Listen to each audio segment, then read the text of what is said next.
देखिए फिर से वैसा ही क्वेश्चन, इनवर्स फाइंड करना है, डिटर्मिनेंट चाहिए, एडजॉइंट चाहिए। तो चलिए डिटर्मिनेंट पहले फाइंड कर लें इसका, डिटर्मिनेंट ऑफ ए। तो R1 के रिस्पेक्ट में कर रहा हूँ मैं, या चलते हैं यहाँ पे C3 के रिस्पेक्ट में, यहाँ पे एक ज़ीरो लिखना नहीं पड़ेगा। तो 3 इंटू ये डिलीट, तो 8 माइनस 7, ज़ीरो नहीं लिखेंगे, फिर +1 इंटू रो कॉलम डिलीट, -2 -4, ठीक है। तो 8 माइनस 7 1, ये 3 हो गया, और यहाँ पे आपका हो गया -6, यानी यहाँ पे -3। तो determinant of A is equal to -3। Okay, तो यहाँ पे फंक्शन सॉरी मैट्रिक्स का इन्वर्स पॉसिबल है, ठीक है। क्यों पॉसिबल है? क्योंकि ये डिटर्मिनेंट नॉन ज़ीरो है और ये एक नॉन सिंगुलर मैट्रिक्स है। चलिए अब cofactors A11 first row first column, -1 0, यानी -1, ठीक है, -1। फिर उसके बाद A12 माइनस साइन के साथ रहेगा, ये minus sign, first row second column delete हो गया। तो ये सारी चीज़ें ये डिलीट, तो 4 माइनस 0 यानी कि 4। फिर उसके बाद हम आएंगे A13, तो 13 पॉजिटिव साइन के साथ होता है, तो A13 ये है, तो रो और ये कॉलम डिलीट, तो 8 माइनस 7, ठीक है, 8 माइनस 7 यानी कि 1।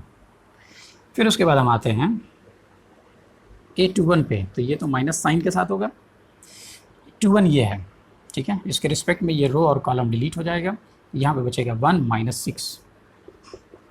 6 यानी कि 5, माइनस के साथ मल्टीप्लाई हुआ।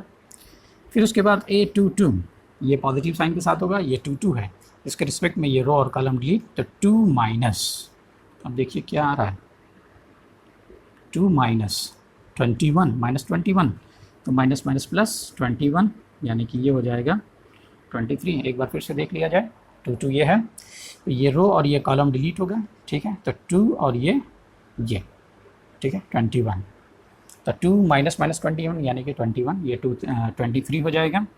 फिर उसके बाद हम आएंगे 2 3 पे, ये माइनस के साथ होगा, तो अब माइनस के साथ देखते हैं यहाँ पे, ओके, तो ये रो और ये कॉलम डिलीट हो जाएगा, तो 4 माइनस 7, तो 4 माइनस 7 यानी कि माइनस माइनस प्लस 7, तो ये हो गया -11। अब इसके बाद A31, ठीक है, तो ये 31 है, ये ये कॉलम और ये रो डिलीट, तो 0 माइनस, ठीक है, देखिए 0 माइनस 3 यानी कि 3। तो A32 ये माइनस के साथ होगा, तो 32 यहाँ पे है, ठीक है, ये रो और ये कॉलम डिलीट हो जाएगा, तो 2 यानी कि 0 माइनस 12, तो 0 माइनस 12 यानी कि 12। फिर उसके बाद हमारा लास्ट एलिमेंट है A33, ये A33 है, इसके रिस्पेक्ट में ये रो और कॉलम डिलीट हो जाएगा, तो -2 और 4 यानी कि -4, तो -2 -4, ठीक है। एक बार फिर से देख लें, -2 और ये -4, तो ये -6 हो गया। अब हम यहाँ पे एडजॉइंट लिख लें, एडजॉइंट ऑफ ए, ठीक। फर्स्ट रो जाएगा फर्स्ट कॉलम में, -1 -4 और 1।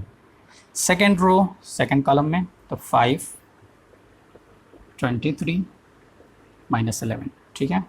और थर्ड रो जाएगा थर्ड कॉलम में, तो 3 12 एंड -6। अब इसके बाद हमारा नेक्स्ट स्टेप है इनवर्स ऑफ मैट्रिक्स। तो इनवर्स ऑफ मैट्रिक्स के लिए हमें फार्मूला जो सामने लिखा हुआ है उसे हम यूज़ करेंगे।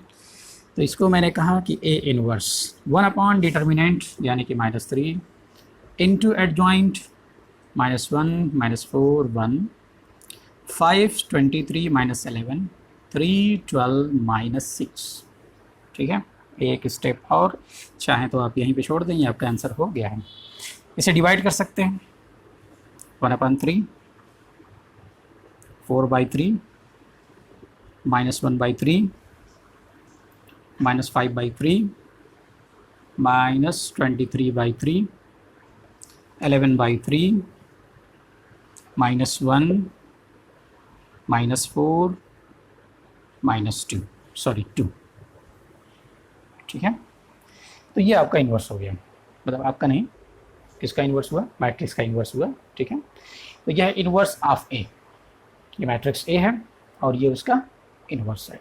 ठीक, तो अभी तो जितना भी आपने पिछले वीडियो देखा सब में तो यही काम हो रहा है।